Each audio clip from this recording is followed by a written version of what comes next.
لوگوں نے عمرہ کیا، حضرت عائشہ عمرہ نہ کر سکی۔ اللہ کے نبی آئے حضرت عائشہ کے پاس، حضرت عائشہ رو رہی۔ اللہ کے نبی نے پوچھا عائشہ کیا ہوا ہے؟ اور نبی علیہ السلام اتنے اپنی بیویوں کے ساتھ شفیق، اتنی محبت کرنے والے، ایک بار حضرت صفیہ رو رہی، ان کی اونٹنی مر گئی اور اللہ کے نبی اپنی بیوی کے آنسو صاف کر رہے۔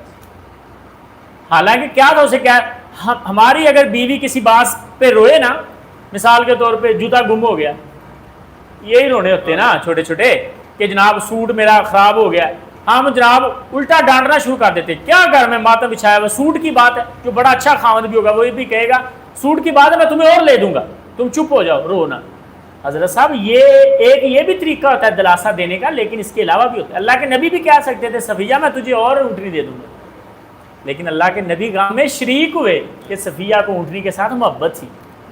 اللہ کے نبی آنسو صاف کر رہے ہیں حضرت صفیہ، وہ رو رہی ہیں اور اللہ کے نبی آنسو، اللہ کے نبی اپنے